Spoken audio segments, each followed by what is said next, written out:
Hello, কে বলছেন? দেখো তো চিনতে পারছো কি না আমাকে? না, চিনতে পারছি না। বলেন কে আপনি?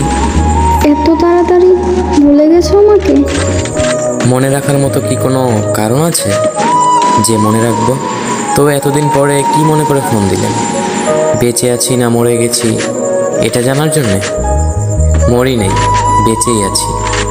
আমি তো আপনাকে আগেই বলেছিলাম, কেউ ছেড়ে চলে গেলে কেউ মরে যায় না, কিন্তু কিভাবে যে বেঁচে থাকে সেটা শুধু সেই জানে। আপনাকে বলে লাভ নেই, আপনি ওগুলো বুঝবেন না। আচ্ছা যাই হোক, এত কিছু আপনাকে বলে কি হবে? আপনি কেমন আছেন? আচ্ছা, একটা কথা বলবো, রাখবে? বলেন, জিজ্ঞেস করার কি আছে? আমাকে কি তুমি করে বলা যায় না একবার? আমার কি অধিকার আছে আপনাকে তুমি করে বলবো? বললেন না তো কেমন আছেন আপনি? তোমাকে ছাড়া আমিও ভালো নাই, কিন্তু এই কথাটা বললে তুমি তো আর বিশ্বাসই করবে না। মিথ্যা কথাটা আর না হয় নাই বললেন, আর কত মিথ্যা বলবেন? তোমার মনে হয় আমি মিথ্যা বলছি? বাহ, সেই ভুল ধারণাটা তো আপনিই ভেঙে দিয়েছেন। কেন? আমি আবার নতুন করে কি করলাম? 4 বছর ধরে একটা মিথ্যা কথা বলে গেছে, বুঝতেও পারিনি আমি।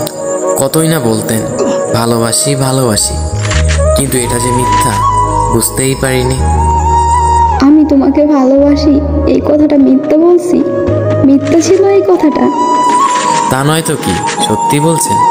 যদি ভালোই বাসতেন তাহলে মাঝপথে ছেড়ে এইভাবে চলে যেতে পারতেন না। একবার হলেও ভাবতেন আপনি চলে গেলে আমার কি হবে, আমি কিভাবে থাকবো। কি হলো, চুপ করে আছেন কেন? কিছু বলেন। না, আর কি বলবো, বলার মতো কি আছে আমার? একটা কথা কি জানেন, আমি নিজের থেকেও বেশি আপনাকে বিশ্বাস করতাম। আমি সবসময় ভাবতাম আপনি কথা দিয়ে কথা রাখতে পারেন। যেদিন আপনি আমার হাতে হাত রেখে কথা দিয়েছিলেন, তারপর থেকে আমি ভাবতাম আপনি শুধু আমার। আচ্ছা যাই হোক, বাদ দেন এগুলো। কোথায় আছে সে? এই তো বন্ধুদের সাথে বাহিরে গিয়েছে। আচ্ছা একটা কথা বলেন তো, সে কি আমার মতো করে আপনাকে খেয়াল রাখে, আমার মতো করেই ভালোবাসে? জানতে হবে না, জেনে আর কি হবে? আমি তো সবসময় অপরাধী ছিলাম। যখন তোমাকে ভালোবাসতাম তখন আমার ফ্যামিলি সবাই বলতো আমি নাকি তাদের কথা ভাবি না, তাদের কথা শুনি না। আর এখন যখন ফ্যামিলির কথা শুনে তোমাকে ছাড়তে হলো, এখন তুমি বলতেছো আমি বেঈমান, আমি অপরাধী, আমি খারাপ। কিন্তু আমি খারাপ আছি না ভালো আছি সেটা কেউ কোনোদিন জানতে চাইলো না। তোমরা সবসময় নিজেরা নিজেদের বিষয়গুলোই ভাবো। এখন আমাকে এসব কথা বলে লাভ নেই, আমি জেনেই বা কী করব? যদি এত কিছুই বলার ছিল, এত কিছুই জানানোর ছিল, আমার হয়ে আমার থেকে সব কিছু বলতেন, আমার পাশে থেকে আমার হাতে হাত রেখে সব কিছু শেয়ার করতেন, নিজের কষ্টগুলো ভাগাভাগি করে নিতেন। মাঝপথে এভাবে ছেড়ে চলে যেতে পারতেন না। একটাবার আমাকে সব কিছু বলতে পারতেন, কিন্তু বলেননি। সবসময় ভাবতাম আপনার কোনো প্রবলেম হলে, আপনার কোনো কষ্ট হলে সেগুলো আমাকে বলবেন, যেন আমি সব কিছু আপনার পাশে থেকে হাতে হাত রেখে ঠিক করে দিতে পারি। কিন্তু না, আপনি আপনার কথা ভেবে, আপনার ফ্যামিলির কথা ভেবে আমাকে মাঝপথে একা রেখে ছেড়ে চলে গেছেন। আচ্ছা, এখন রাখতে হবে, সে চলে আসবে।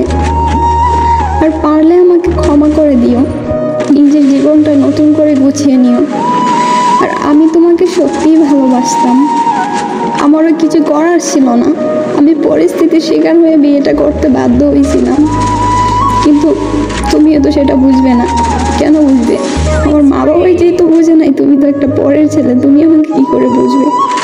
সত্যি আমিও ভালো নাই, আর যদি পারো আমাকে ক্ষমা করে দিও। ভালো থেকো।